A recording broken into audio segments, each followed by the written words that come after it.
ప్రేమల తండ్రి, పరిశుద్ధుడైన దేవ, గడిచినటువంటి ఆదివారం మొదలుకొని ఈ ఆదివారం వరకు తండ్రి మీ యొక్క మమ్మల్ని భద్రపరిచినందుకు మీకు ఎంతగానో వందనాలు, కృతజ్ఞతలు, స్తుతులు, స్తోత్రాలు చేస్తున్నాం తండ్రి. ప్రత్యేకించి తండ్రి మీ యొక్క పాదసన్నిధిలో నిలబడి మీ యొక్క మాటలు వినిస్తుండగా తండ్రి చెప్తున్న మీ దాసుని నాకు వివేచనలు, జ్ఞానాన్ని అనుగ్రహించమని, వినుచున్న వారికి తండ్రి విని గ్రహించే భాగ్యం అనుగ్రహించమని మా ప్రభువైన క్రీస్తు యేసు వారి పేరిట అడిగి సమర్పిస్తున్నాను. మంచి విషయం కదా. పరిశుద్ధ గ్రంథంలో నుండి చదవనటువంటి లేఖన భాగంలో వచ్చి లూకా సువార్త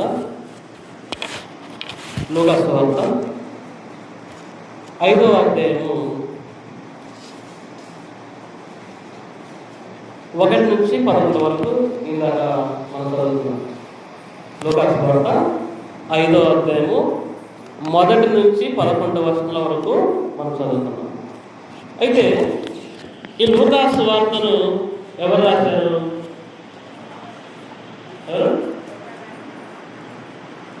ఎవరు రాశారు? లూకా సువార్త ఎవరు రాశారు? ఎవరమ్మా చెప్పండి. లూకా సువార్త రాశారు యోహాను. తప్పు. లూకా సువార్త ఎవరు రాశారంటే లూకా గారే రాశారు. మళ్ళీ యోహాను ఎక్కడ వచ్చాడు? ఇప్పుడు లూకా సువార్త రాసింది లూకా గారు. ఎవరు ఈ లూకా గారు? ఎవరు లూకా గారు అంటే 12 మంది శిష్యులలో ఈయన పేరేమైనా కనపడుద్దా? కనపడుద్ది. మరి ఎవరు ఈ లూకా గారు? ఆ 12 మంది కాక చాలామంది ప్రభువును ఆనాడు అనుసరించిన వారు చాలామంది ఉన్నారు. వారిలో ఒకడే లూకా గారు. ఆ 12 మంది అపోస్తలులు కాకుండా చాలామంది యేసుక్రీస్తును అనుసరించిన వారు ఉన్నారు. వారిలో ఒకరే లూకా గారు. మరి ఈయన చేసినటువంటి వృత్తి ఏంటి అన్నప్పుడు మనందరికి తెలుసు. ఏం పని చేసేవాడు? పన్నుల. లూకా గారు చేసిన పని అంటే ఆయన వృత్తి ఏంటి? వైద్యుడు. లూకా గారు ఎవరు? ఒక డాక్టర్. ఆయన లూకా గారు ఒక డాక్టర్. ఎన్ని పుస్తకాలు రాశాడు ఈయన? ఎన్ని పుస్తకాలు రాశాడు బైబిల్లో?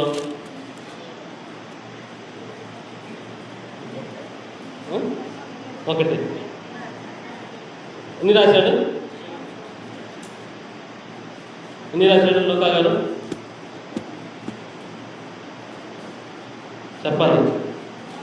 ఎవ్వరు బైబిల్ చదవడంలే. చదువుకున్న వాళ్ళు చదవట్లేదు. ఎన్ని పుస్తకాలు రాశాడు?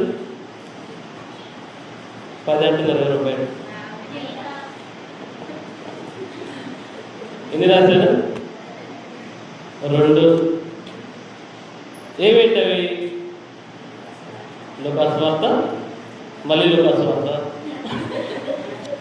అంతేనా? ఇంక 2వ పుస్తకం ఏంటిది చెప్పండి. ఏంటి 2వ పుస్తకం? చెప్పాలి.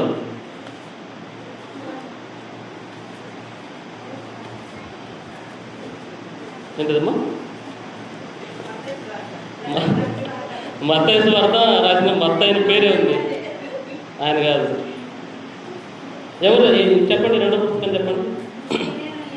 అపోస్తలుల కార్యములు. లూకా గారు రాసినవి 2 పుస్తకాలు. ఒకటి లూకా సువార్త, 2వది అపోస్తలుల కార్యములు.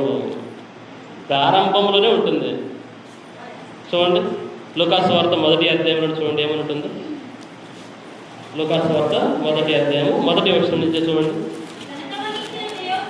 ఘనత వహించిన తెయోఫిల ఆరంభము నుండి కన్నులారా చూచి వాక్య సేవకులైన వారు మనకు అప్పగించిన ప్రకారము మన మధ్య నెరవేరిన కార్యములను గూర్చి వివరముగా రాయుటకు అనేకులు పూనుకుని ఉన్నారు గనుక నీకు ఉపదేశింపబడిన సంగతులు నిశ్చయముగా జరిగినవని నీవు తెలుసుకున్నటకు వాటినన్నిటినీ మొదట నుండి తరచి పరిష్కారముగా తెలుసుకొని ఉన్న నేను నీ పేరిట వాటిని గూర్చి వరుసగా రచించుట యుక్తమని ఎంచుకుని. లూకా గారు యేసుక్రీస్తు వారితో పాటు ఆనాడు ఉన్నటువంటి వాడు, అంటే ఆయన వెంబడించినటువంటి శిష్యుల్లో ఒకడు.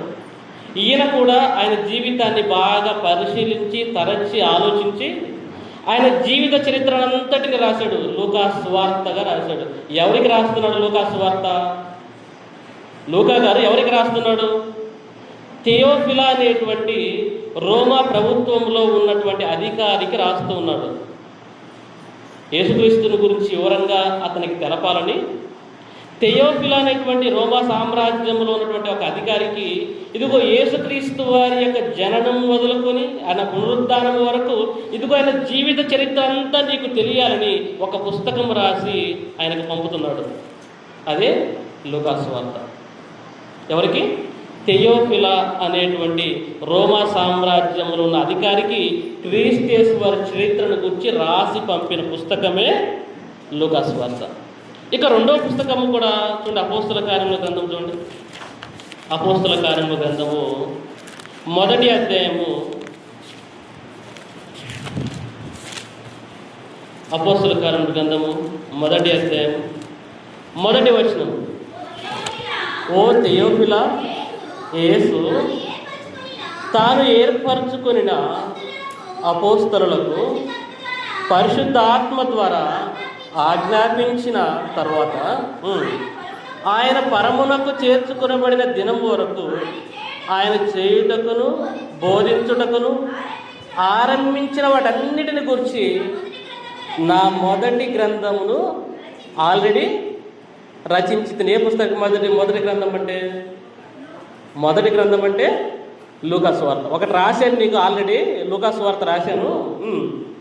ఆయన శ్రమపడిన తర్వాత 40 దినముల వరకు వారికి కనపడుచు దేవుని రాజ్యములను గూర్చి బోధించుచు అనేక ప్రమాణములను చూపి వారికి తన్ను తాను సజీవునిగా కనపడచ్చు. ఒక పుస్తకం లూకా సువార్త రాసిన ఆల్రెడీ, ఇప్పుడు రాస్తున్న రెండవ పుస్తకము అపోస్తలుల కార్యములు. అంటే ఒక పుస్తకమేమో క్రీస్తు వారి చరిత్రను కూర్చున్నదైతే ఆయన రాసిన రెండవ పుస్తకమైన అపోస్తల కార్యములు దేని కూర్చున్నది? సంఘ స్థాపనను కూర్చున్నది. దేని గురించింది? సంఘము ఏ విధంగా స్థాపింపబడింది, సంఘము ఏ విధంగా వృద్ధి చెందింది, సంఘము ఏ విధంగా శ్రమపడింది, పౌలు గారు ఏ విధంగా ఎంటర్ అయ్యాడు, పౌలు గారు ఏ విధంగా క్రీస్తు కొరకు శ్రమ పడ్డాడు, వీటన్నిటిని కూర్చిన వివరణ తెలిపేటువంటి గ్రంథమే అపోస్తలుల కార్యములు. గుర్తుపెట్టుకోవాలి, కొన్ని కూడా రాసుకోవాలి. రాసుకుంటుంటే పెన్ను పెడితేనే ఇది గుర్తుంటుంది. పాస్టర్ గారు రామ్మోహన్ గారి పుస్తకాలు నోట్స్ అన్నీ ఇచ్చాడు. ఉన్నాయా? తెచ్చుకోరు ఒకళ్ళను? పిల్లలకి ఇచ్చారా? ఆయన సరుకులు రాసుకోవడానికి పెట్టుకున్నారా, లేకపోతే దేన్ని పెట్టుకున్నారా నోట్స్లు? ఆ నోట్స్లు తెచ్చుకోవచ్చు చేయొద్దండి. ఒకరు నోట్స్లు తీసుకున్న వాళ్ళు ఎంతమంది తెచ్చుకున్నారు? తీసుకున్న వాళ్ళు, నోట్స్లు తీసుకున్న వాళ్ళు రామ్మోహన్ గారు ఆల్మోస్ట్ చాలా మంది కావాలి. ఒక్కరు కూడా తెచ్చుకోవట్లేదు. మళ్ళీ పెన్నులు కొనబెట్టి పెన్నులు కూడా తెచ్చింది.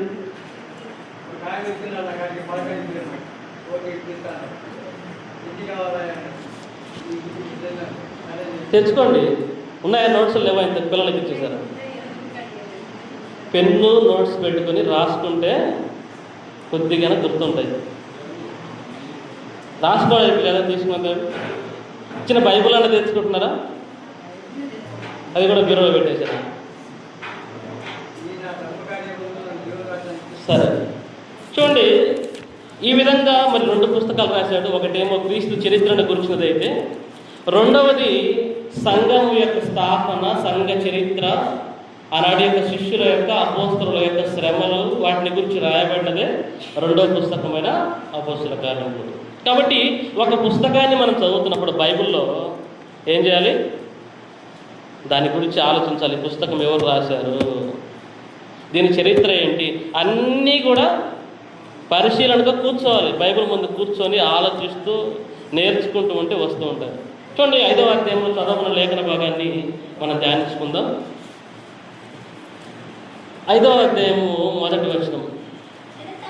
జనసమూహము దేవుని వాక్యము వినుచు ఆయన మీద పడుచుండగా ఆయన గెన్నేసరతు సరస్సు తీరమున నిలిచి ఆ సరస్సు తీరముననున్న 2 దోణిలను చూచెను.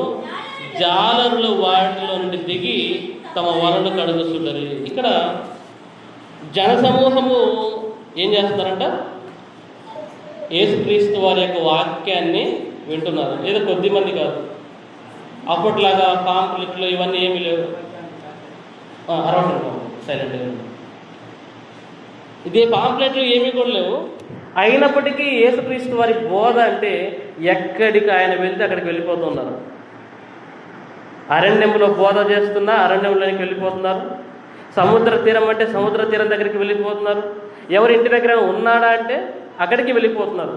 కారణం ఏంటి అంటే వాక్యాన్ని వినడానికి వచ్చే వాళ్ళు కొంతమంది అయితే ఆయన స్వస్థపరిస్తే బాగుపడదామని వచ్చేవాళ్ళు కొంతమంది, ఆయన ఏమైనా అద్భుతాలు చేస్తే పెడితే తిందామని వచ్చేవాళ్ళు కొంతమంది. అన్ని రకాల ప్రజలు ఉన్నారు.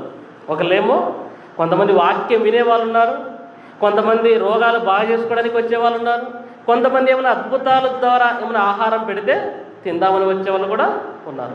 ఇన్ని రకాల ప్రజలంతా కూడా ఆయన చుట్టూ ఉన్నప్పుడు ఆయన మీద పడుచుండగా ఆయన గెన్నేసరతు సరస్సు తీరమున నిలిచి, గెన్నేసరతు సరస్సు, బైబిల్లో ఈ గెన్నేసరతు అనేటువంటి సరస్సుకు 3 పేర్లు ఉన్నాయి. ఒకటి గలిలయ సముద్రము, రెండవది గెన్నేసరతు సరస్సు, మూడవది తిబెరయ సముద్రము. ఏమేమి పేర్లు? ఒకటి గలిలయ సముద్రం అన్న, గెన్నేసరతు సరస్సు అన్న, తిబెరయ సముద్రం అన్న. ఇవన్నీ కూడా ఏంటి? ఒక్కదాని పేరు కాదు.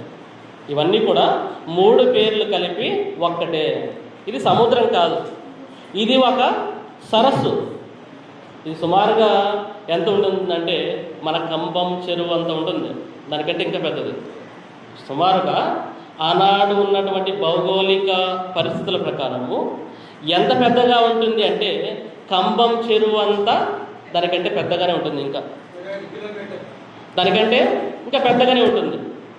ఈ చెరువు ఈ సరస్సు దగ్గర ఉన్నప్పుడు చూడండి 2వ వచనంలో, ఆ సరస్సు తీరమునున్న 2 దోణెలను చూచెను. జాలర్లు వాటిలో నుండి దిగి తమ వలలు కడుగుచుండురి. జాలర్లు ఏం చేస్తున్నారట? వాటిలో నుండి దిగి తమ వలలు కడుగుచుండరు. ఎందుకంటే రాత్రి కాలంలో వాళ్ళంతా వల వేయడం జరుగుతుంది. జాలర్లు ఎప్పుడు చేపలు పడతారు? ఎప్పుడు పడతారు? ఎక్కువగా రాత్రి కాలంలోనే ఎక్కువ చేపలు పడుతూ ఉంటారు. నైట్ అంతా చేపలు, ఎందుకంటే మరి ఈ లైటింగ్కి వాటన్నింటికి పగలు ఎక్కువగా రావు. రాత్రి అవగానే కొద్దిగా బాగా ఎక్కువగా దొరుకుతాయండి చేపలు. నైట్ అంతా వల వేసిన తర్వాత మరి ఆ పని అంతా చేసి చేసి చేసి ఉదయాన్నే లేచిన తర్వాత ఆ వలలన్నీ కూడా శుభ్రం చేసుకుంటూ ఉంటారు. ఆ వలలకు పెట్టిన నాచు కానివ్వండి, చెత్త చెదరం అన్నిటి కూడా క్లీన్ చేసుకుంటూ ఉంటారు ఉదయాన్నే. తర్వాత చూడండి,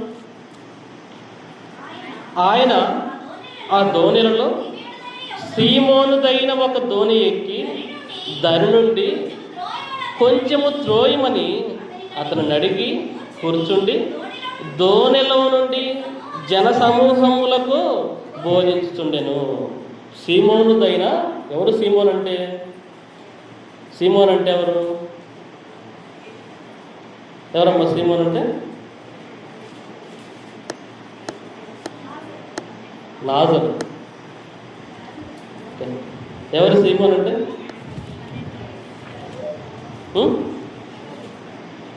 సీమోన్ అంటే ఎవరు?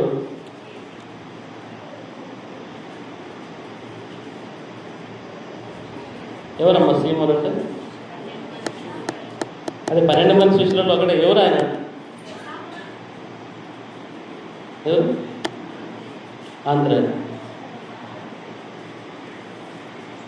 సీమోన్ అంటే పేతురు గారు. ఎవరు? పేతురు గారికి ఉన్నటువంటి ఇంకొక పేరు ఏమంటాడు? సీమోను. బైబిల్ ఎన్నిసార్లు లేవండి సందర్భాలన్నీ? బైబిల్ ఎన్ని చోట్ల లేవు సీమోను 4 సువార్తలు. సీమోను పేరు కాస్త యేసుక్రీస్తు ఏమని పెట్టాడు పేరు? నీవు పేతురు, నీ బండ మీద నా సంఘమును కట్టును అన్నాడు. ఈ పేతురు గారు అక్కడ ఉన్నాడు. సీమోనుదైన ఒక దోణి ఎక్కి దరి నుండి కొంచెము త్రోయమని అతన్ని అడిగి కూర్చుండి దోణిలో నుండి జనసమూహములకు బోధించుతుండేను. సీమోను గారికి అంటే పేతురు గారికి స్వంతంగా ఏమున్నాయి? పేతురు గారికి పేదవాడు కాదు, ఏమీ లేనివాడు కాడు. స్వతహాగా ఆయనకంటూ కొన్ని సొంత పడవలు ఉన్నాయి.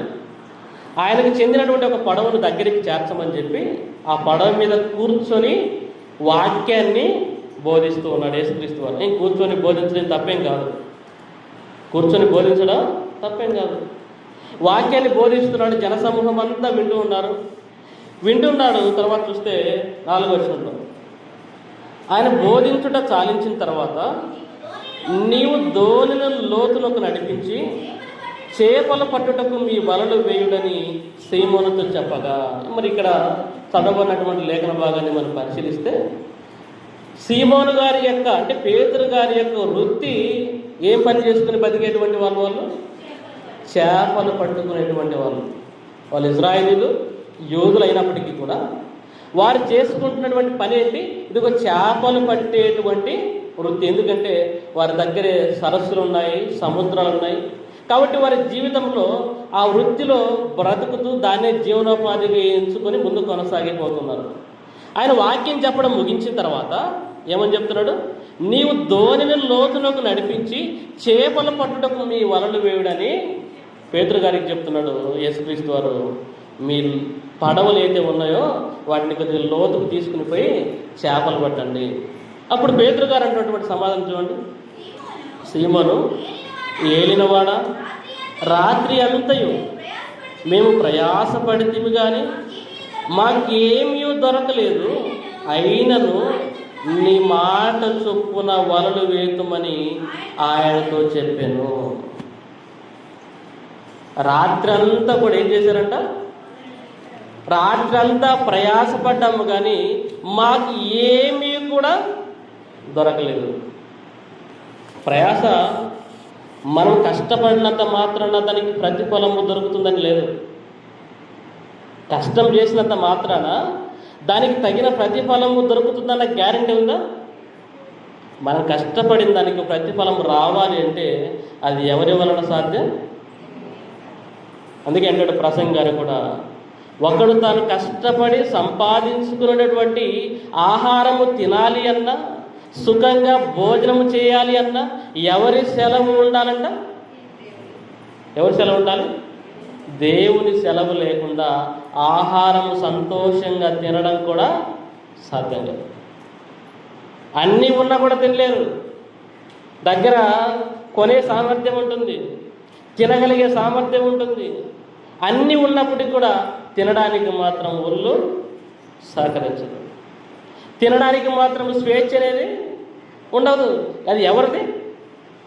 అది దేవుడు ఇచ్చినటువంటి సెలవు. దేవుని సెలవు లేకుండా ఎవరు కూడా ఆహారము తిని సంతోషించి. ఇప్పుడు నువ్వు బాగా తింటున్నావంటే, నచ్చిన ఆహారం అన్నీ తింటున్నావంటే, నచ్చిన పండ్లు తింటున్నావంటే, నచ్చినవన్నీ జ్యూసులన్నీ తాగుతున్నావంటే అది ఎవరు ఇచ్చినటువంటి భాగ్యము? అందుకే అంటారు పెద్దలు, ఆరోగ్యమే మహాభాగ్యం. అది ఇవ్వాలంటే ఎవరు ఇవ్వాలి? దేవుడు ఇస్తేనే నువ్వు సుఖంగా ఆహారాన్ని తినగలుగుతావు. అంటే ఈ లోక సంబంధంగా మనం వేటికి ప్రయాసపడినా ఆ ప్రయాసలన్నీ కూడా ఎటువంటివి? ప్రసంగి గారు అంటారు, నేను అన్నీ చేశాను, అన్నీ చేసినప్పటికీ కూడా నా ప్రయాస అంతా ఎలా ఉంది అంటే ఒకడు గాలి కొరకు ప్రయాసపడినట్టే నా ప్రయాస ఉంది అంటాడు. ఎలా ఉందంట? గాలి కొరకంటే నేను పడినటువంటి కష్టం అంతటి వలన నాకేమన్నా సంతోషం ఏమైనా కలుగుతుందంటే ఏమి లేదు. అంటే ఈ లోకంలో మన కొరకు ప్రయాసపడితే, లోకంలో ఉన్న వాటి వెంట మనం పరిగెడితే మనకు వచ్చేటువంటి దాని వలన పెద్దగా ఏమి సంతోషము. అంటాడు సొలొమోను గారు, నేను కష్టపడి అన్ని సమకూర్చాను, అన్ని కట్టాను, అన్ని అనుభవించాను, కోటలు కట్టాను, పెద్ద పెద్ద నిర్మాణాలు చేశాను, తర్వాత వాటిని ఎవడు అనుభవిస్తాడో తెలియదు. ఆలోచిస్తున్నాడు సొలొమోను గారు ఇవన్నీ.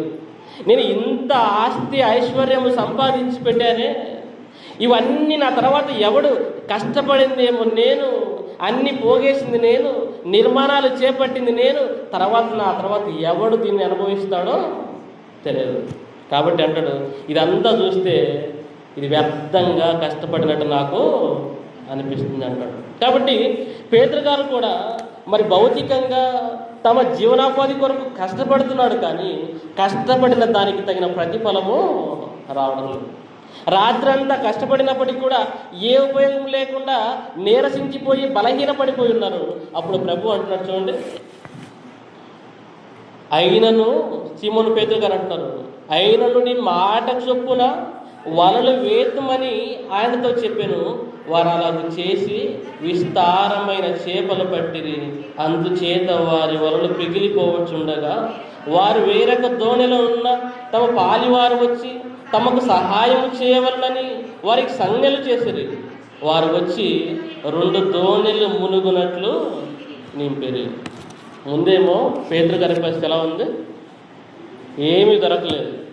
ఎప్పుడు తనంతట తాను వ్యక్తిగతంగా శ్రమ పడినప్పుడు ఏమీ కూడా దొరికిందే? అంత కష్టపడినా సున్నానే. సున్నా కాస్త ఏమైపోయింది? డబుల్ ఫోల్డ్ అయిపోయింది. 2 సున్నాలకు ముందు 100 వచ్చినట్టు ఏమైపోయింది? అసలు ఏమీ లేని పేతురు గారు కేవలము మాట వినడం ద్వారా ఎంత?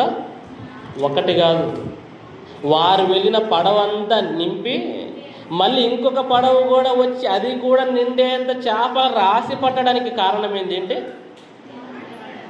వారు ఆయన మాటను వినడం, మాట వినడము, విధేయత చూపడం. ప్రభు మాటకు విధేయత చూపడము పేతురు గారికి ఎలా లాభకరంగా మారిపోయిందంటే, వెంటనే యేసుక్రీస్తు వారు అంటారు, నీవు ఏం చేయాలి? నన్ను వెంబడించు, నీవు నన్ను వెంబడించు అన్నాడు. అంటే యేసుక్రీస్తు వారు తన శిష్యుడిగా పేతురు గారిని చేసుకున్నాడు. దేన్ని బట్టి చేసుకున్నాడు? దేన్ని బట్టి చేసుకున్నాడు అనొచ్చు పేతురు గారు, అయ్యా రాత్రి అంతా కష్టపడ్డాం కానీ మళ్ళీ పొద్దున్నే, అది అసలు రాత్రి ఏమంటే మళ్ళీ ఒక విధంగా, కానీ నువ్వేమో పగలేమంటున్నావు. అసలు చేపలు దొరికే సమయం ఎప్పుడు? రాత్రి వేళ. రాత్రి మేము వెళ్తేనే మాకు దొరకలేదు, నువ్వు చెప్తున్నావు పగలవేమని. రాత్రంతా కష్టపడి మా శరీరాలు ఘోరమైపోయాయి. ఏదో వేట అంటే సామాన్యమైన విషయం కాదు కదా. సముద్రంలో మరి ఒళ్ళంతా అలసిపోయేటట్టు, నిద్ర లేక, సరైన ఆహారం లేక, కష్టపడి ఉదయాన్ని తెల్లారేసరికి ఒక్కటి కూడా మాకు దొరకలేదే, మళ్ళీ పగలు నువ్వు వలయమంటున్నావు. పగలు వలవేయమంటే ఎలా వేసేమో అని ఏమైనా ఎదురు మాట్లాడా? ఎక్కడ ఎదురు మాట్లాడలేదు. ఎదురు మాట్లాడకుండా నీ మాట చొప్పున మాత్రమే మేము వేస్తాం. ఇప్పుడు దేని గురించి? నీ మాట చొప్పున వల వేస్తాం. నీ మాట అంటే మాట విన్నటువంటి పేతురు గారి జీవితము ఎలా మారిపోయింది? 1 సమృద్ధికరమైనదిగా మారిపోయింది, 2వదిగా ప్రభువు శిష్యుడుగా మారిపోయాడు. అంటే మన జీవితాల్లో కూడా ఇదిగో భౌతికమైనటువంటి సమృద్ధి వస్తే రావచ్చు, రాకపోవచ్చు. 1 పేతురు గారికి సమృద్ధి వచ్చిందే కదా అని మనకు కూడా దేవుని నమ్ముకుంటే అన్ని సమృద్ధిగా వస్తాయని గ్యారెంటీ లేదు. అంటే వస్తే రావచ్చు, లేకపోతే లేదు. కేవలం వాటి మీద ఆధారపడమని నేను చెప్పట్లేదు. భౌతికమైన వాటి కోసము ప్రభువు నమ్ముకోమని, ఆయన మాట వినమని నేను చెప్పట్లేదు. ఆయన శిష్యుడుగా మారాలి అంటే మనలో ఉండవలసింది ఏం కావాలి? మాటకు లోబడడం కావాలి, మాటకు విధేయుడుగా మారడం కావాలి. ఇదిగో మాటకు విధేయుడుగా మారినటువంటి పేతురు గారి జీవితాన్ని ప్రభు ఎలా మార్చుకున్నాడు?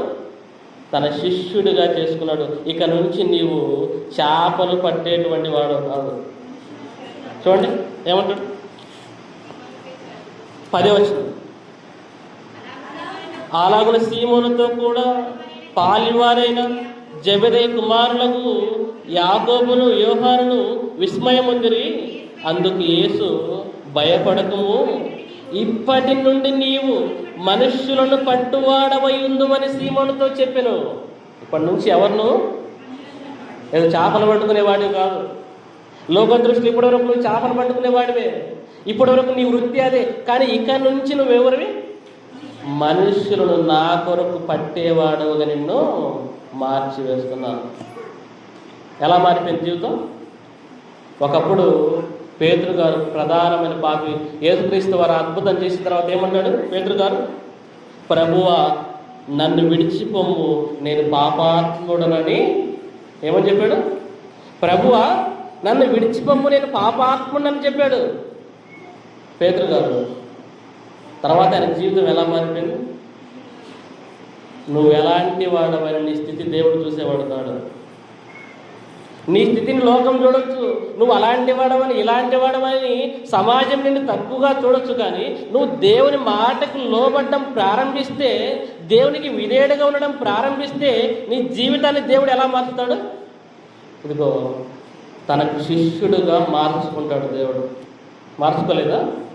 ఒకనాడు చేపల సముద్రం మీద రోజు లేవడము, చేపలు పట్టడము, రోజు వెళ్ళడము, చేపలు పట్టడము, తిరిగి వచ్చి అమ్ముకోవడమే పనిగా ఉన్నటువంటి పేతురు గారి జీవితం కాస్త ఎలా మారిపోయింది? ప్రభు శిష్యుడుగా మారిపోయాడు. ప్రభు శిష్యుడిగా మారిపోవడం అంటే సామాన్యమైన విషయమా? అన్నాడు యేసుక్రీస్తును ఆయన వాక్యం వినడానికి ఎంతమంది వచ్చేవాళ్ళు? ఎంతమంది వచ్చేవాళ్ళు చెప్పండి? జన సమూహములను చాలామంది వచ్చేవారు. అంతమందిలో నుండి యేసుక్రీస్తు వారు ఎవరిని ఏర్పాటు చేసుకున్నాడు? 12 మంది ఏర్పాటు చేసుకున్నాడు. ఆ 12 మందిలో పేతురు గారు ప్రధానమైనటువంటి వ్యక్తిగా మార్చుకున్నాడు. ప్రధానమైనటువంటి శిష్యుడిగా మారిపోయాడు. అంటే అంతమందిలో పేతురు గారినే యేసుక్రీస్తు వారు ఎంచుకున్నాడంటే కారణం ఏంటి? ఆయనలో ఉన్న విధేయత, మాటకు లోబడ్డం నీలో కనుక ఉంటే దేవుడు నిన్ను ఏర్పాటు చేసుకుంటాడు. నువ్వు విధేయత కనుక చూపితే దేవుడు నిన్ను శిష్యుడిగా మార్చుకుంటాడు. ఎంత గొప్పవాడుగా మారిపోయాడు పేతురు గారు! ఎంత గొప్పవాడుగా మారిపోయాడు! ప్రధానమైన శిష్యుడిగా అయిపోయాడు. అంత మాత్రమే కాకుండా నీవు మనుషుల పట్టువాడుగా మారిపోతావు. పేతురు, నీవు బండవు, నీ బండ మీద నా సంఘమును ఎవరికైనా అంత హోదా ఇచ్చాడు? క్రీస్తు రక్తమిచ్చి సంపాదించిన శ్రేష్టమైనటువంటి సంఘము యొక్క పునాది ఎవరి ద్వారా ప్రారంభమైంది అన్నప్పుడు ఆయనే పేతురు గారి ద్వారా ప్రారంభమైంది. చూడండి, అదే లూకా గారు పేతురు గారి యొక్క చరిత్రను గురించి, ఆయన ప్రారంభించిన బోధన గురించి తెలియజేస్తూ రాసినటువంటి మాటను మనం కనుక చూసినట్లయితే అపోస్తల కార్యాల గ్రంథం 2వ అధ్యాయం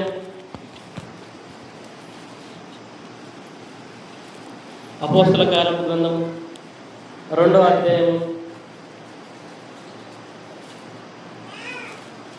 38వ వచనం నుంచి, పేతురు, మీరు మారు మనసు పొంది పాప క్షమాపణ నిమిత్తం ప్రతి వాడు యేసుక్రీస్తు నామమున బాప్తిసం పొందుడి, అప్పుడు మీరు పరిశుద్ధాత్మను వరము పొందుదురు.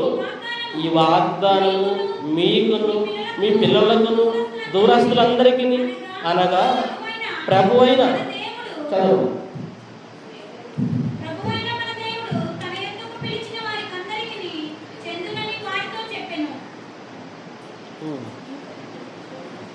చదువు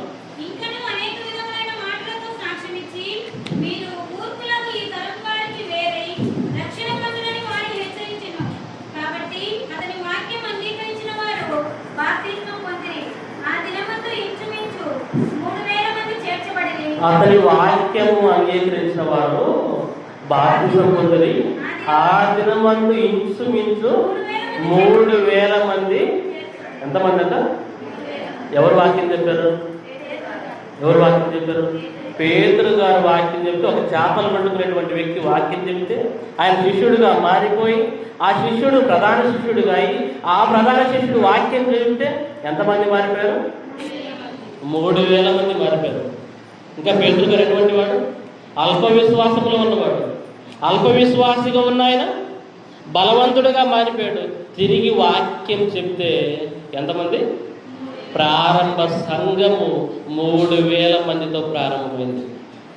యేసుక్రీస్తు వారు మరణించి తిరిగి లేచి వెళ్ళిపోయిన తర్వాత ప్రారంభింపబడినటువంటి సంఘము ఎంతమందితో ప్రారంభమైంది? 3000 మందితో. ఎవరు దాన్ని వాక్యం చెప్పి ప్రారంభించింది? పేతురు గారు. అంత ఘనత ఎవరికైనా వచ్చిందా? నీ బండ మీద నా సంఘమును. ఎవరిది పునాది?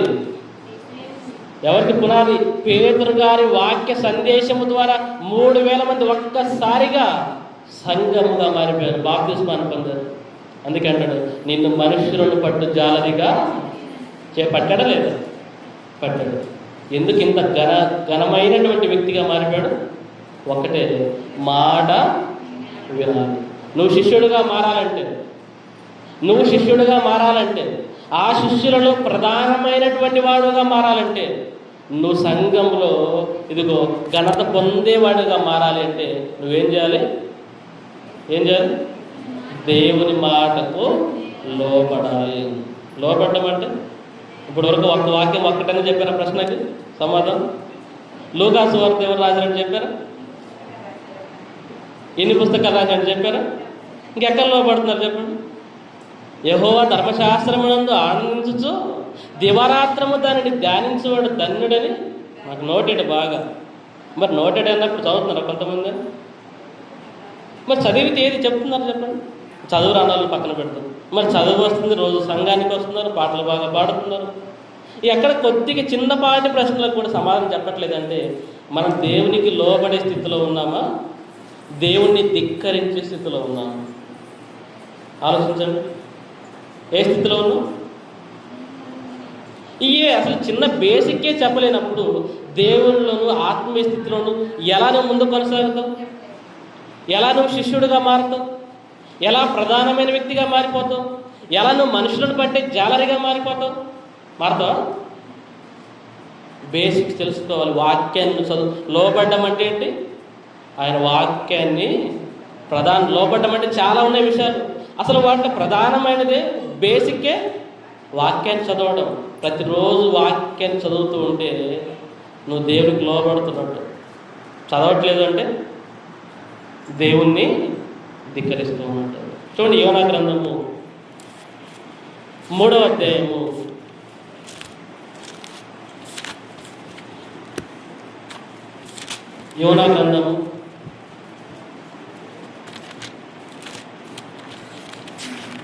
3వ అధ్యాయం 5వ వచనం.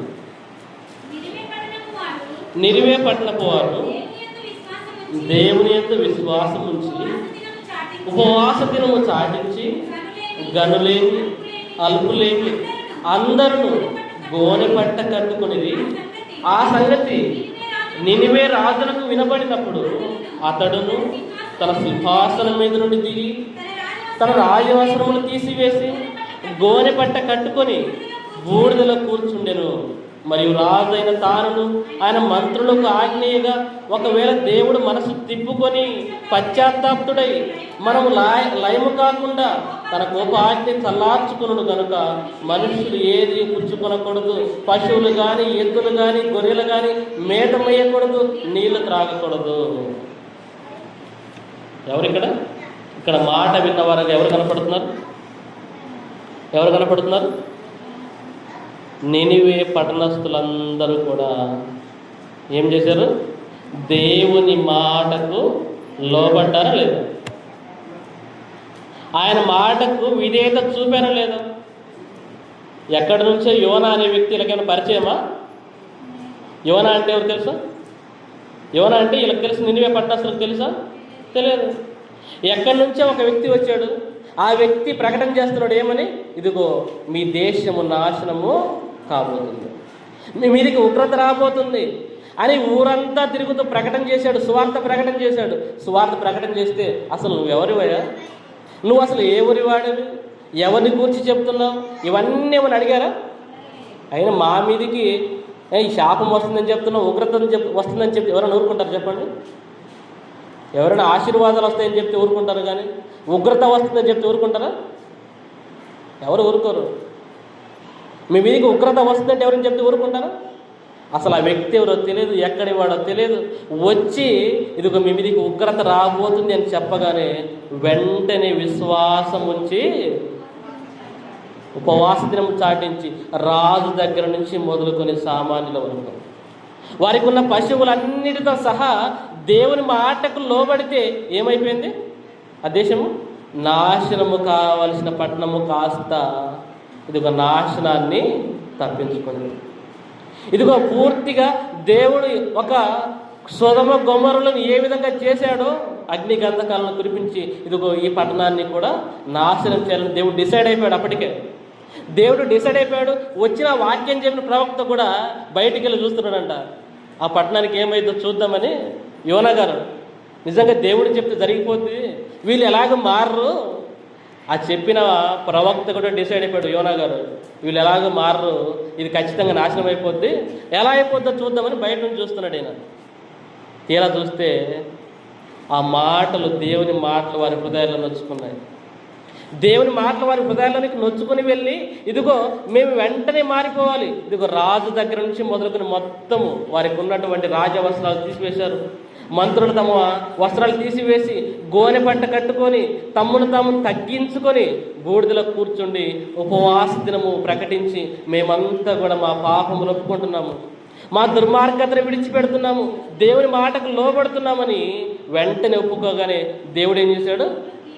ఆ కీడు చేయాలనుకున్న కీడు కూడా చెయ్యకుండా మానుకున్నాడు. అంటే మాట వినడం వల్ల, విధేయత చూపడం వల్ల మనకు వచ్చే లాభాలు ఏంటంటే ఇదిగో భౌతికమైనటువంటి అభివృద్ధి వస్తే రావచ్చు, రాకపోవచ్చు, కానీ శిష్యుడుగా మాత్రం ఖచ్చితంగా మారిపోతాం. ఆత్మీయంగా మాత్రం ఖచ్చితంగా దేవునికి నీకు దగ్గర సంబంధం అవుతుంది. ఎప్పుడు? విధేయత చూపితే. తల్లిదండ్రులకు కూడా ఎవరంటే బాగా ఇష్టం ఉంటుంది చెప్పండి? మాట వినేవాడా, విననివాడా? వినేవాడు. టీచర్లకి బాగా చదివి వారికి లోబడేటువంటి వ్యక్తులు అంటే వారికి చాలా ఇష్టం, దగ్గర తీసుకుంటారు. అంటే లోక సంబంధంగా తల్లిదండ్రులు కానివ్వండి, మన ఈ మధ్య మరి కుమారుడు మాట వినడం లేదని అర్థం వీళ్ళు అనుకుంటారు. క్రికెట్ బ్యాట్ తీసుకుని తలకాయ మీద బాల్ చంపేశాడు కొడుకుని. దేనికి? మాట వినడం లేదని, మాట వినడం లేదని చంపేశాడు. అంటే లోకంలో ఈ విధమైన పరిస్థితులు ఉన్నప్పుడు మరి దేవుడు ఆయన మాటకు వింటే ఎన్ని లాభాలు ఉంటాయి చెప్పండి? నువ్వు శిష్యుడుగా మారిపోతావు, దేవునికి ఇష్టడుగా మారిపోతావు. ఇంకా చూడండి, రాజులు 2వ గ్రంథం, రాజులు 2వ గ్రంథం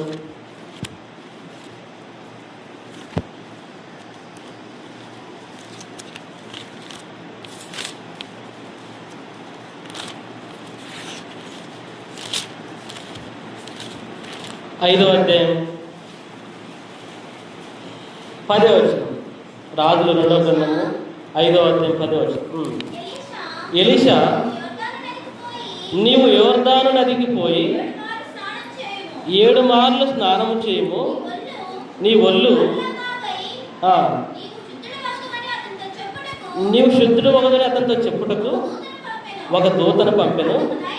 అందుకు నయమాను కోపము తెచ్చుకొని తిరిగిపోయి ఇట్లా నేను అతడు నా యొద్దకు వచ్చి నిలిచి తన దేవుడని యెహోవా నామమును బట్టి తన చెయ్యి రోగముగా ఉన్న స్థలము మీద ఆడించి కుష్ఠరోగమును మానుకునని నేను అనుకుంటుని. దమస్కు నదులైన అమనాయును, పర్పరును, ఇజ్రాయేలులోని దేశంలోని నదులన్నిటికంటే శ్రేష్టమైనవి కావా? వాటిలో స్నానం చేసి శుద్ధి నొందలేనా అనుకుని రౌద్రుడై తిరిగి వెళ్ళిపోయాను. ఒక నయమాను, ఒక సైన్యాధిపతి, ఒక అన్యుడికి ఏ రోగం వచ్చింది? కుష్ఠరోగం వచ్చింది. ఆ రోజు కుష్ఠరోగం అంటే ఎక్కడ పెడతారు? ధర్మశాస్త్రం ప్రకారం అంటే చాలా రూల్స్ ఉన్నాయి. మోషేకు దేవుడు ఇచ్చిన ధర్మశాస్త్రం ప్రకారం అయితే కుష్ఠరోగం ఉన్నవాడు, అసలు మచ్చలు ఉన్నటువంటి వాడు, స్పర్శ లేనటువంటి మచ్చలు ఉన్నవాడు ఎక్కడ ఉండాలి? ఊరికి వెలపట ఉండాలి. అనేక రకాలైనటువంటి వాటితో శుద్ధి నొందాలి. తాకడానికి కూడా ఎవరు ఇష్టపడరు. మన దేశంలో కూడా కలకత్తా ప్రాంతంలో మరి కుష్ఠరోగులు ఎక్కువగా ఆ రోజుల్లో ఉండేటువంటి వారు. వారికి సేవ చేసింది ఎవరు? Mother Teresa. వారికి సేవ చేసింది ఎవరు? ఒక క్రైస్తవురాలు మదర్ తెరెసా, ఆమెను కూడా ఈనాడు తిడుతూ ఉన్నారు. సేవ చేసిన ఆమెను కూడా, తాకనటువంటి వారిని, సమాజం వెలివేసినటువంటి వారిని, తాకినటువంటి వైద్యం చేసి బాగు చేసినటువంటి మదర్ తెరెసా గారిని కూడా, మంచి చేసిన వారిని కూడా తిడుతున్నారు ఇప్పటికి కూడా. మరి అటువంటి పరిస్థితుల్లో కుష్ఠరోగులు ఉన్నప్పుడు ఒక సైన్యాధిపతికే కుష్ఠరోగం వచ్చింది. అక్కడ ఉన్నటువంటి ఒక చిన్నది చెప్పింది, ఇదిగో మా దేశంలో ఒక ప్రవక్త ఉన్నాడు, ఆ ప్రవక్త దగ్గరికి వెళ్తే నీకు బాగుపడుతుందని చెప్తే ఆయన ఏమని చెప్పాడు? ఎలీషా గారు ఆయన ఏం చెప్పాడు? ఆయన చెప్పాడమ్మా, ఏం చెప్పాడు ఆయన? నీ యొక్క కుష్ఠరోగం పోవాలి అంటే ఏమని చెప్పాడు ఆయన? యోర్దాను నదిలోనికి వెళ్ళి 7 మార్లు స్నానం చేస్తే నీ కుష్ఠరోగము పోతుంది. ఫస్ట్ పోపడ్డాడు. నేను పోయి స్నానం చేయడం, నదిలో మునిగితే కుష్ఠరోగం పోవడం ఏంటి? ఫస్ట్లో మాటకు అవిధేయతకు ఉన్న నమ్మకం లేదు పూర్తిగా. అదే అక్కడ ఉన్నటువంటి ఇశ్రాయేలు ప్రాంతంలోనికి పోయి ఆ యోర్దాను నదిలో కంటే మా దేశంలో ఉండేటువంటి నదులు గొప్పవి కదా, వాటికంటే ఇంకా బాగుంటాయి కదా మా నదులు, ఇక్కడే మునగచ్చు కదా అన్నాడు. తర్వాత ఒక దాసుడు వచ్చి, అయ్యా అతడు ఇంకేమైనా పని చెప్తే చేయవా? ఇంకేమైనా తనకంటే గొప్ప పని చేయమంటే చేయవా? చేస్తావు కదా, ఇది సులభమైన పనే కదా, ఇంకొక వేరే పని చెప్తే దాన్ని చేస్తావు కదా నువ్వు బాగుపడడానికి. ఇప్పుడు చెప్పింది ఏమైనా కష్టమా? కష్టం కాదు. నువ్వు వెళ్ళి ప్రవక్త చెప్పినట్లుగా అక్కడికి వెళ్ళి మునగమంటే మునిగాడు. ఏమైపోయింది ఆ దేహము? చూడండి 14 వచ్చిన, అతడు పోయి దైవజనుడు చెప్పినట్లు యోర్దాను నదిలో 7 మార్లు మునగగా అతని దేహము పసిపిల్ల దేహం వలనై అతడు శుద్ధుడాయను. దేని వల్ల వచ్చింది స్వస్థత? మాట వినడం వల్ల స్వస్థత. దేవునికి విధేయడం కావడం వల్ల మనకు వచ్చేటువంటి లాభాలు చూడండి. కొంతమందికి ఏమో భౌతిక సంబంధమైన లాభాలు వచ్చాయి, కొంతమంది ఆత్మీయ స్థితిలో శిష్యులుగా మారిపోయారు, కొంతమంది గొప్పవారుగా మారిపోయారు, కొంతమంది గనులుగా మారిపోయారు. దేనిని బట్టి? దేవుని మాటకు లోబడ్డము. ఈనాడు బాప్తిసం పొందిన వారు కావచ్చు, దేవుని సన్నిధికి వస్తున్న వారు కావచ్చు, ఆయన మాటకు లోబడుతున్నారా? ఆయన మాటకు లోబడుతున్నారా? ఎన్నిసార్లు బాప్తిసం తీసుకోమని చెప్పినా తీసుకోరు. లోబడుతున్నావా? ధిక్కరిస్తున్నావా? లోబడుతున్నారా? ధిక్కరిస్తున్నారా? చెప్పండి. ఎన్నిసార్లు పరిచర్యకు చేయమని చెప్పిన పరిచర్యకు కొంతమంది శరీరాలు వంగవు. లోబడుతున్నారా? దేవునికి ఏమో లోబడరు, కానీ అన్నీ కావాలి. దేవునికి ఏం పని చేయరు, ఆయన రాయించిన గ్రంథం చదవరు, ఆయన మందిరానికి రెగ్యులర్గా రారు, దైవసేవకులు చెప్పిన మాటలు వినరు, కానీ అన్నీ కావాలి. ఎప్పుడు గుర్తొస్తాడు దేవుడు? ఎప్పుడు గుర్తొస్తాడు? ఎప్పుడు దైవసేవకుడు గుర్తొస్తాడు? ఎప్పుడు దేవుడు గుర్తొస్తాడు? అన్ని దిక్కులు అయిపోయిన తర్వాత ఏ దిక్కంట? దేవుడి దిక్కు. ఇంకెక్కడ బాధ కావట్లేదు అనుకో, తీసుకొని వచ్చి చర్చలో. ఇంకా సమస్య తీరట్లేదు అనుకో బాగా, అప్పుడు దేవుడు గుర్తొస్తాడు. ముందు గుర్తురాడా? గుర్తుకు రాడు. మనమేమో దేవునికి ఏమీ చేయం, మనకేమో దేవుని దగ్గర నుంచి ఎన్ని కావాలి? ఆకాశపు వాకిళ్ళను విప్పి కుమ్మరించేశారంట. 1, 2 కూడా కాదు. మనమేమో చిన్న చిన్న నీటి బొట్టంతా దేవునికి పనిచేయం, నీటి బొట్టంతా కూడా దేవుని మాట వినం, కానీ దేవుని దగ్గర నుంచి ఎంత కావాలంట? ఒకేసారి కుమ్మరించేది కావాలంట. బొట్టంతా విశ్వాసము కానీ బొట్టంత క్రియలు కానీ మనలో లేకుండా దేవుని దగ్గర నుంచేమో లాభము కావాలంటే కదా, విధేయత చూపితేనే ఏమొస్తుంది? దానికి తగిన ప్రతిఫలాన్ని పొందుకుంటాం. చూడండి, ఫిలిప్పీలకు రాసిన పత్రిక చివరికి అపోస్తలుడైన పౌలు ఫిలిప్పీలకు రాసినటువంటి పత్రిక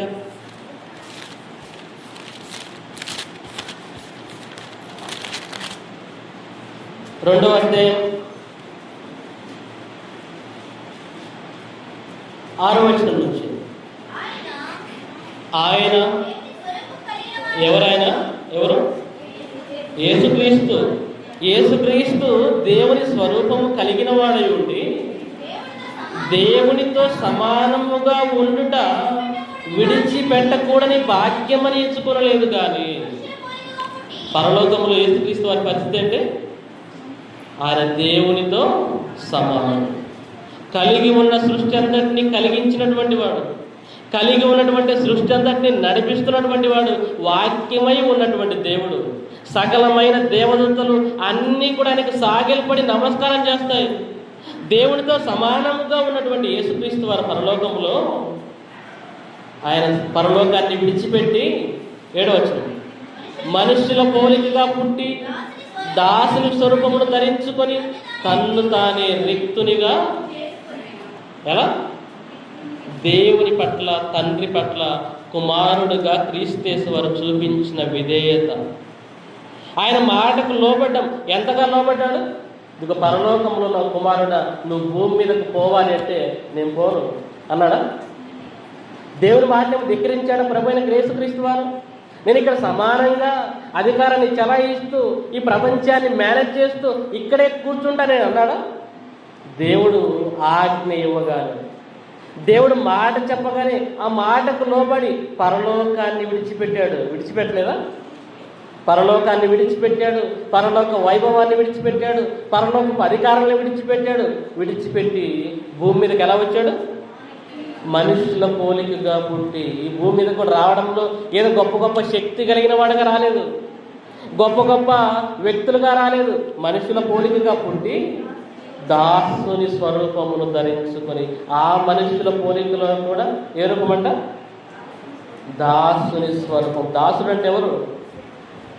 దాసుడు అంటే ఎవరు? ఒక చిన్న స్థితిలో ఉన్నటువంటి వాడు, ఒక బానిస బ్రతుకున్నాడు. రోమా సామ్రాజ్యం కింద ఉన్న ఒక మనుష్యుడిగా పుట్టాడు.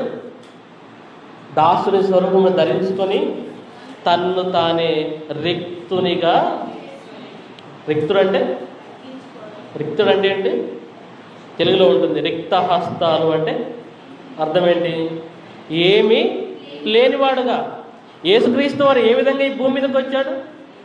కలిగి ఉన్నది ఏది ఆయన లేకుండా కలగలేదు. అంటే ఈ సర్వ సృష్టిని కలిగించింది ఆయనే. అన్ని కలిగి ఉన్న ఆయన ఏమీ లేనివాడుగా మారినాడు. రిక్త హస్తాలతో భూమి మీదకి వచ్చాడు. అసలు ఆయనకు ఒక బీదవాడుగా పేద కుటుంబంలో పుట్టాడు. అర్పించడానికి యెరూషలేము దేవాలయానికి వెళ్తే అసలు అర్పించడానికి ఆ కుటుంబ సామర్థ్యం ఏమీ లేక పావురపు పిల్లలను, గువ్వలను అర్పించారు. ఏమర్పించాడు? ఒక పశువులను అర్పించే స్తోమత లేదు, ఒక పొట్టేలను అర్పించే స్తోమత లేదు. యెరూషలేములోని దేవాలయంలోనికి వెళ్ళి వేటిని అర్పించాడు? గువ్వల జతను అర్పించడానికి తల్లిదండ్రులు వెళ్ళిపోయారు. అంటే ఏ కుటుంబంలో పుట్టాడు? ఒక పేద కుటుంబంలో. ఇదిగో వడ్రంగి పని చేసుకుంటే కానీ పూట గడవనటువంటి కుటుంబంలో పుట్టాడు. చేయలేదు యేసుక్రీస్తు వారు వడ్రంగి పని? చేశాడు. వడ్రంగి పని చేశాడు, పూట గడవనటువంటి కుటుంబంలో పుట్టాడు. పేదవాడుగా తను తాను రిక్త హస్తాలతో చేసుకున్నాడు. అన్ని కలిగి ఉన్న ఆయనే ఏమీ లేనివాడుగా భూమి మీదకి వచ్చేసాడు. రిక్తుడిగా వచ్చాడు. తర్వాత మరియు ఆయన ఆకారమందు మనుష్యుడిగా కనబడి మరణము పొందినంతగా, అనగా శిలువ మరణం పొందినంతగా విధేయత చూపిన వాడై. మరణము కూడా సాధారణమైన మరణం కాదు. అందరూ ఎటువంటి మరణాలు పొందుతుంటారు? సాధారణమైన మరణాలు. కానీ యేసుక్రీస్తు వారి మరణం ఎటువంటిది? శిలువ మరణము. ఎవరికి శిలువ మరణం వేస్తారు చెప్పండి? ఎవరికి శిలువ మరణం? ఎవరికి? ఏదో ఘోరమైనటువంటి తప్పులు చేస్తే వేసేటువంటి శిక్షే శిలువ మరణం. యేసుక్రీస్తు వారితో పాటు అటు ఒక దొంగ, ఇటు ఒక దొంగ ఉన్నాడు. ఏం నేరాలు చేస్తారు వాళ్ళు? ఏం నేరాలు చేస్తారు చెప్పండి? వాళ్ళు అనేక హత్యలు చేసిన వారు, అనేక దోపిడీలు చేసిన వారు, అనేకమైనటువంటి ఘోరమైనటువంటి తప్పుడు పనులు చేసిన వారు. వాళ్ళు వారితో పాటు వారికి వేసేటువంటి శిక్షని ఈయనకు కూడా ఏమైనా అర్హుడా? ఆ శిక్షకు ఆ శిక్ష పొందవలసిన వాడా? ఆయన పొందినటువంటి మరణం కూడా సాధారణమైన మరణం కాదు. ఎటువంటి మరణము? తప్పులు చేసినటువంటి వారు, పాపములు చేసినటువంటి వారు పొందవలసిన మరణాన్ని ఈయన పొందాడు. అంటే ఎందుకొరకు? సమస్త మానవాళి శాపముల కొరకు, పాపముల కొరకు తన దేహమునే శాపముగా మార్చివేశాడు. సమస్త మానవాళి యొక్క పాపములను మేకులతో సిలువకు కొట్టి అన్ని పాపములు ఏమీ లేకుండా శుద్ధులుగా చేయాలని తన జీవితాన్ని సిలువ మీద బలియాగం చేశాడు ప్రభువారు. అందరి పాపములు ఏం చేశాడు? తన దేహానికి అంటించుకొని ఆ దేహమును సిలువలో బలియాగం చేశాడు. నిర్దోషమైనటువంటి గొర్రెపిల్ల, కల్మషం లేనటువంటి గొర్రెపిల్ల, ఏ పాపమును ఎరగనటువంటి దేహమును కాస్త పాపమైనదిగా శాపమైనదిగా మార్చుకొని ఆ దేహమును సిలువలో బలియాగం చేశాడు. ఎవరి కొరకు? అందరి పాపములు లేకుండా చేయడానికి, కల్మషములన్నీ తీసివేయడానికి. ఎందును బట్టి? తండ్రి ఇచ్చిన ఆజ్ఞ మేరకు, తండ్రి కోరిక మేరకు, తండ్రి మాట మేరకు భూమి మీదకు వచ్చి అసలు ఏ పాపం మేరుకుని ఆయన మన కోసం పాపముగా శాపముగా తనను తాను అర్పించుకున్నాడు. శిలువ మరణం పొంది విధేయత చూపిన వాడై ఏం చూపించాడు? విధేయత అంటే మాటకు లోబడ్డాడు. తన్ను తాను అంటే తగ్గించుకున్నటువంటి ప్రభువారు చేసిన పనులన్నీ ఏంటి? ఇదిగో తగ్గించుకుని ఇవన్నీ చేశాడు. తగ్గించుకున్న ఆయనకు దేవుడు ఇచ్చిన ప్రతిఫలం ఏంటి? చదవండి 9వ వచనం నుంచి. ఎందుచేత మాటకు లోబడ్డము చేత, మాటకు విధేయత చూపడం వల్ల ప్రభువారు దేవుడు ఆయనకి ఇచ్చినటువంటి ఘనత ఏంటో చూడండి. అందుచేతను పరలోకమందున్న వారిలో కానీ ఎవరున్నారు పరలోకంలో? దేవుడు ఉన్నాడు, దేవదూతలు ఉన్నాయి, అన్ని దేవదూతలు ఉన్నాయి, ప్రధాన దేవదూతలు ఉన్నాయి. పరలోకమందున్న వారిలో కానీ భూమి మీద ఎవరున్నారు? భూమి మీద సమస్త మానవాళి ఉంది. భూమి క్రింద ఎవరున్నారు? భూమి క్రింద అప్పటికి మరణించిన నీతిమంతులు ఉన్నారు. అప్పటికే మరణించినటువంటి ఇదిగో పాపులంతా నరకంలో ఉన్నారు. అందరూ ఉన్నారు భూమి కింద పాతాళములో. ప్రతి వాని మోకాలు ఎక్కడెక్కడి మోకాలు? పరలోకంలో కానీ, భూమి మీద కానీ, భూమి కింద ఉన్న పాతాళ లోకంలో కానీ ప్రతి వాని మోకాలు యేసు నామమున వంగునట్లు. ఎంత దేవుడు ఆయనకు ఘనతనిచ్చాడంటే ప్రపంచమే ఆయనకు మోకరిల్లాలి. మోకరిల్లుతుందా లేదా? ప్రపంచం మోకరిల్లుతుందా లేదా? ఈనాడు ప్రపంచంలో ఎక్కువ మంది ఎవరు? క్రైస్తవులు. అంటే అందరూ ఆయన మాటలకు అనుసరించే వాళ్ళేనా? ఈరోజు డేట్ వేస్తున్నామంటే ఎవరిని బట్టి? క్రీస్తు శకం, క్రీస్తు పూర్వము, క్రీస్తు శకం. అంటే తేదీ వేస్తున్న ప్రతి వారు కూడా ఎవరికి లోబడుతున్నట్టు, ఎవరి నామమున మోకాళ్ళు వేస్తున్నట్టు? అవి తీసేసి మళ్ళీ బిఫోర్ కామన్ ఇయరా, ఆఫ్టర్ కామన్ ఇయర్ అని పెట్టుకున్నాడు. ఎన్ని పెట్టుకున్నా అక్కడ క్రీస్తు ఉన్నాడా లేదా? ఉన్నాడు. క్రీస్తుని బట్టి కాలం రెండుగా విభజింపబడి చరిత్ర నీకు తెలియాలి అంటే ఇదిగో క్రీస్తు పూర్వము, క్రీస్తు శకం అని చదువుకోవాలి. ఈరోజు నువ్వు బ్యాంకులోకి వెళ్ళి డేట్ వేయలేదనుకోండి, ఒప్పుకుంటారా? నువ్వు డేట్ వేసుకొని రాకుంటాడు.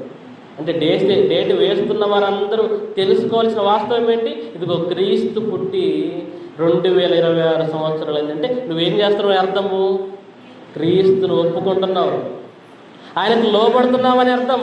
ప్రతి వాని మోకాలు ఆయన నామమును వంగునట్లును, ప్రతి వాని నాలుకయు తండ్రి అయిన దేవుని మహిమార్థమై యేసుక్రీస్తు ప్రభువుని ఒప్పుకున్నట్లును దేవుడు ఆయనను అధికముగా హెచ్చించి. ఎట్లా హెచ్చించాడు? ఈనాడు ఆయన నమ్ముకుంటే కానీ నీకు పరలోకం లేదు. నువ్వు ఆయన నామములో బాప్తిసం తీసుకుంటే కానీ పరలోకం లేదు. ఆయన నువ్వు ఒప్పుకుంటే కానీ నీకు స్వర్గం లేదు. అందుకే బాప్తిసం తీసుకునేటప్పుడు అడుగుతాం ఏమని? యేసుక్రీస్తును నీ స్వరక్షకుడిగా నువ్వు అంగీకరిస్తున్నావా? ఆయన నీ పాపముల కోసం వచ్చి బలియాగమయ్యాడని ఒప్పుకుంటున్నావా? నమ్ముతున్నావా? నమ్ముకుంటాను అంటేనే బాప్తిసం తీసుకుంటాను. నమ్ముకోలేదంటే అలా విశ్వసిస్తేనే కదా బాప్తిసం తీసేది. అడుగుతారు లేదా? బాప్తిసం తీసుకున్న వాళ్ళందరూ అడిగేమా లేదా? అడిగే తీసుకుంటారు. తర్వాత చూడండి, యేసుక్రీస్తు ప్రభువుని ఒప్పుకున్నట్లు దేవుడు ఆయనను అధికముగా హెచ్చించి ప్రతి నామమునకు పైనామమును ఆయనకు అనుగ్రహించను. భూమి మీద ఉన్న పేర్లన్నిటికంటే ఫస్ట్ పేరు ఎవరిది? అందరికంటే గొప్పవాడు.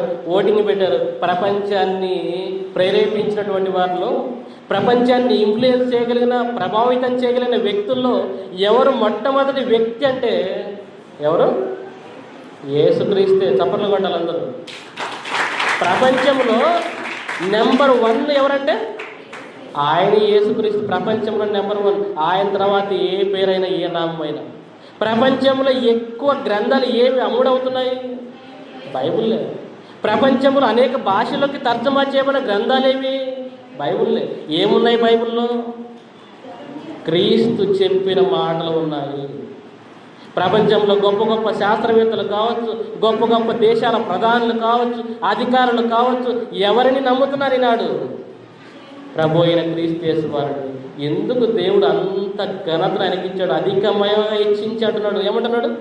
ఆయనను అధికముగా హెచ్చించాడు, అధికముగా హెచ్చించాడు. ఎందుకు హెచ్చించాడు దేవుడు? ఎందుకు హెచ్చించాడు? విధేయత చూపాడు కనుక. విధేయత, మనం కూడా విధేయత చూపితే మనం కూడా ఏం చేయబడదాం? హెచ్చింపబడదాం. విధేయత చూపావా? దేవుని మాటకు లోబడ్డావా? దేవుడు చెప్పినట్లుగా చేస్తావా? నీ బ్రతుకు కూడా ఏం చేయబడుతుంది? ఇది ఒక పేతురు గారిలా ఘనమైనదిగా మారిపోతుంది. ఒక నయమాన్లాగా ఆరోగ్యాన్ని పొందుకుంటావు. ఒక యేసుక్రీస్తులాగా ఘనముగా అత్యధికముగా హెచ్చింపబడతావు. కాబట్టి బాప్తిసం పొందినటువంటి వారు కావచ్చు, తెలుసుకోవాల్సిన వాస్తవం ఏంటి? ఆయన మాటకు లోబడుతున్నామా లేదా? విధేయత చూపుతున్నావా లేదా? నువ్వు విధేయత చూపావా? లోబడ్డావా? నీ కొరకు సిద్ధపరచబడి ఉన్నవేంటి? ఘనత నీ కొరకు సిద్ధపరచబడి ఉంది. ఆశీర్వాదం నీ కొరకు సిద్ధపరచబడి ఉంది. అత్యధికమైన మేలులు నీ కొరకు సిద్ధపరచబడి ఉన్నాయి. నువ్వు మాట వినలేదా? ఏమైపోద్ది? అక్కడ ఏడ్పును, పనులు కొరుకుంటాయో. ఎవరి కొరకు సిద్ధపరచబడ్డాయవన్నీ కూడా? మాట విననటువంటి వారికి. కాబట్టి ప్రేమించే పిల్లరా, క్రీస్తు యేసు వారిని నమ్మి బాప్తిసం తీసుకున్న వాళ్ళ మనం చేయవలసిన పని ఆయన మాటకు లోబడాలి. ఆయన మాటకు లోబడితే సమస్తమైన మేలులన్నీ మన కొరకు సిద్ధంగా ఉన్నాయి. అటువంటి భాగ్యం దేవుడు మనందరికీ అనుగ్రహించుకుందాం. ప్రార్థన చేసుకుందాం. ప్రేమల తండ్రి, పరిశుద్ధుడు అయిన దేవా, గడిచిన కాలం అంతా మీరు ఎక్కడ సన్నమం భద్రపరిచి ఈ ఆదివారం కాలం సమయం తండ్రి, మీ మాట వింటే మాకు ఎటువంటి ఘనత వస్తుందో, మీ మాట వింటే మా జీవితాలు ఎలా మారిపోతుందో తెలియజేశారు తండ్రి. దాన్ని బట్టి మీకు ఎంతగానో వందల కృతజ్ఞతలు క్రీస్తు యేసు వారి పేరు తెలుస్తున్నాను తండ్రి. మాటకు మేము లోబడి మీ వల్ల వచ్చేటువంటి అత్యధికమైనటువంటి ఘనతను, మేలులను పొందుకునేటువంటి భాగ్యాన్ని విలమని మాకు అందరికీ అనుగ్రహించమని, విన్న మాటలు విని విడిచిపెట్టక గైకొనేటువంటి భాగ్యాన్ని అనుగ్రహించమని మా ప్రభువైన క్రీస్తు యేసు వారి పేరిట ఆయన సమర్పిస్తున్నాను. మాకు ప్రభు బలంలోకి ప్రవేశించుండగా మరి స్త్రీలలో